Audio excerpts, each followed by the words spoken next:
Filipino food. Specific. Kung ano na sa Bisaya, baka na Inununan. Paksiw. Paksiw na isda. Inununan sa Bisaya. Inununan, yeah. Hindi na paksiw, inununan. Sandali. Siguro, VP will start by saying kung ano yung, ano yung nangyari sa visit niya kay Presidente. Go. Oh, okay, sige. So, I visited former President Duterte.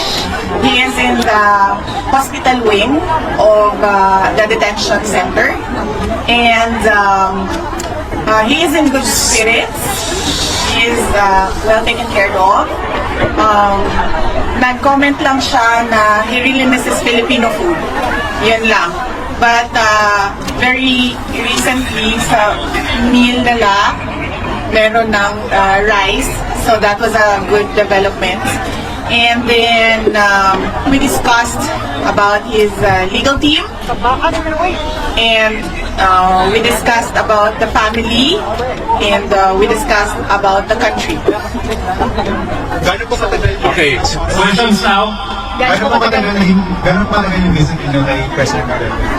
The visit lasted for an hour. So it was from 4 p.m. to 5 p.m. VP, what was his reaction or ano po yung kinuwento niya tungkol doon sa nangyaring initial appearance niya? Hindi namin na-discuss. Hindi namin na-discuss yung initial appearance niya kanina. Sorry. We did not discuss his initial appearance, and we only discussed the lawyers and the legal team and what we are going to do in the next 4 days. Yes. VP, were you surprised that the former president appeared via live stream? Were you expecting him to see him there at the chamber? I had no expectations. I did not know. I did not know he was appearing before a live stream. But I think it was the decision of the doctor. So inside the facility, all the decisions are made by the doctor. VP, what's the plan now? The next hearing is September 2025. How will the family prepare for this invitation? Okay. So I have not discussed the arrangements with next of kin and relatives here. I will discuss it with them tonight, and I will relate to them also what the President said and what the President wanted them to know. And so yes, we haven't made arrangements yet. But I will not leave until a relative comes to make sure that there is a next of kin living here. Yes. VP, tungkol po sa usapan nyo ni dating Pangulo, may hiniling po kita sa inyo. Sa usapan nyo ni pprrd, may hiniling po siya sa inyo. English. Yeah. Okay. Yes. When we talked, he, as a request, he asked me to go home. So, he repeatedly said, "Do not leave the country. Do not leave the Philippines." And so I told him that I know, I understand that. And I do not want to be here as well. Unfortunately, I am the only one who has a Schengen visa, and I am the only one who is a lawyer. So I told him that when we are able to meet with the legal team, that I will immediately return home and yes, do my work. May defense team na po ba si pprrd, ma'am? Defense team, yes. We already have a lead counsel. And there will be meetings. We had a meeting with him yesterday. And then we will have a meeting in person when he arrives this week. And how many? Is it Nicholas Kaufman? Okay. Yes, the president already appointed yes, the president already appointed Nicholas Kaufman as his lawyer. Ma'am, let me just go back to what he said to you, telling you not to leave the Philippines. Yes. What was the specific concern about it? And if you can also address yung, kasi according to Malacanang, they gave you travel authority until April 30 in several countries. Ano po kaya yung ano yung reason for the travel? My travel? Yeah. The moment that I felt that it was an extraordinary rendition, the moment that I felt that it was a kidnapping because they were holding him in 250, which is the air base of the presidential airlift wing. I felt that he will not be able to leave that place, but he will be taken to wherever. At the time, we did not know. So we were preparing for a list of countries where he may be taken. So, and at the time, I did not know how I will be able to enter that country. So we had to apply for travel authority for no, because at the time I did not know also how long was I gonna be, how long was I gonna be, yes, wherever he is. So we applied for until April 30. But it doesn't mean that I will be here until April 30. Yeah. So I will be here until the legal team is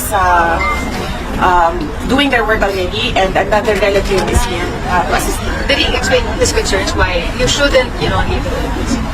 He said that yes, I should immediately go back, just leave him here. But I said no, I cannot do that because no one will decide for him outside. So very limited people have access to him right now.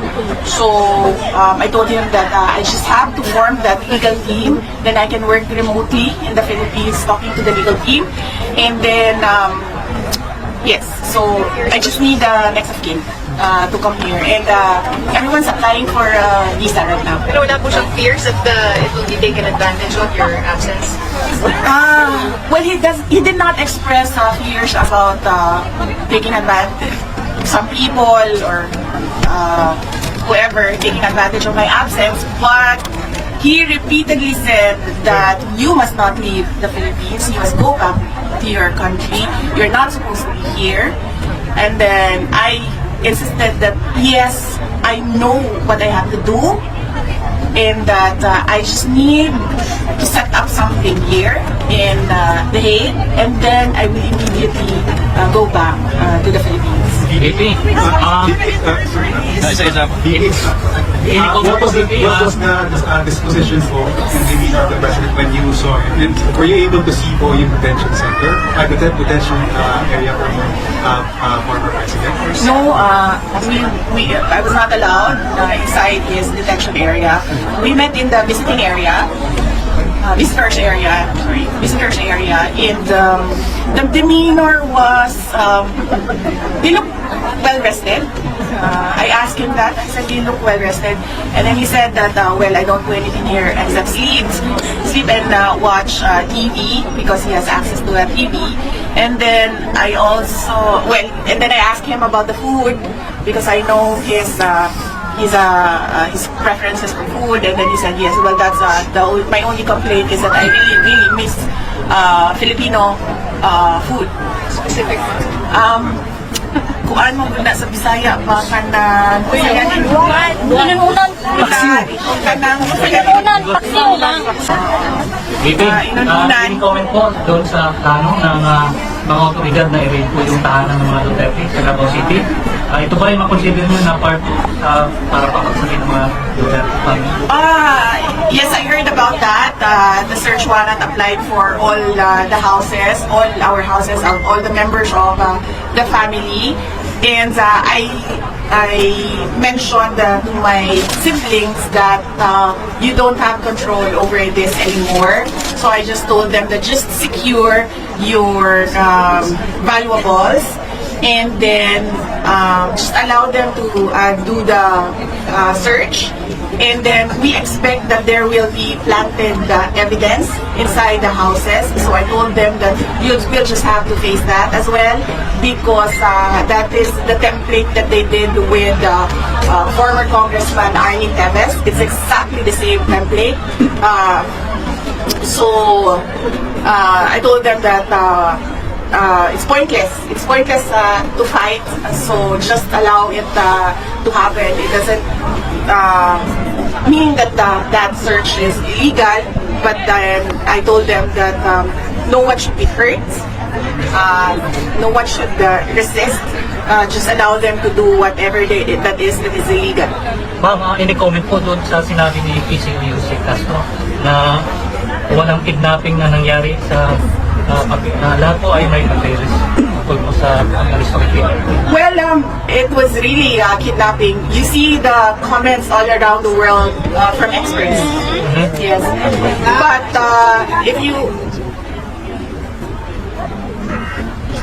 But if you talk to lawyers, they call it extraordinary rendition. But for a family member like me, that's kidnapping. That's forcibly taking my father to another country and illegally arresting him. So that's clearly kidnapping. Ma'am, mag-apply po ba si PRRD ng interim release? That is something that I cannot comment on because it's a legal strategy. So I would leave that to the lawyers if the lawyers would like to talk to the media. But I will not comment on legal strategy. I would also add that because I told him a lot of people are crying. They are depressed, hurt, stressed about what happened and what is happening right now and what is happening in the country. And then he said, sabihin mo sa kanila, relax lang, may hangganan ang lahat. So I'm remembering this from kasi I cannot take notes, I cannot take a ballpen and pen this. So, sabihin mo sa kanila, relax lang, may hangganan ng lahat. There will be a day of reckoning for all. Mahal na mahal po ang Duterte family ng mga OFW at mga Pilipino po sa bansang Pilipinas. Ngayon, grabe po yung emosyon ng mga Pilipino dahil mahal po nila si PRRD at kayo po. So, may mensahe po ba kayo para sa lahat ng mga Pilipino? Yes. Unang-una, nagpapasalamat ako sa lahat ng ating mga kababayan. Mag-English pa, sir? Yes. Okay. Kasi...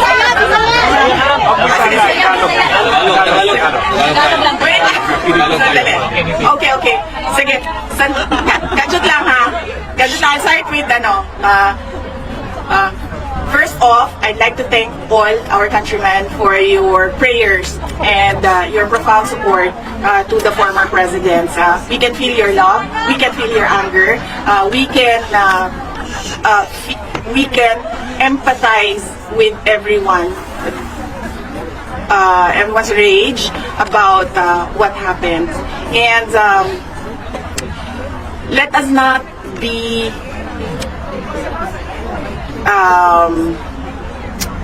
let us not forget the real issues in our country, and that is that is the poverty, that is corruption, that is the failure of the government to answer the demands from the people about accountability and transparency, and the failure of the government to address peace and security in our country. Okay, so because I wanted to give it time, airtime. I wanted to give the flowers airtime because I don't know who gave this, but the people who gave this made efforts to go to a flower shop and buy flowers. So I wanted to give it airtime just to say thank you to those who took time to buy flowers. They know I love flowers, so thank you.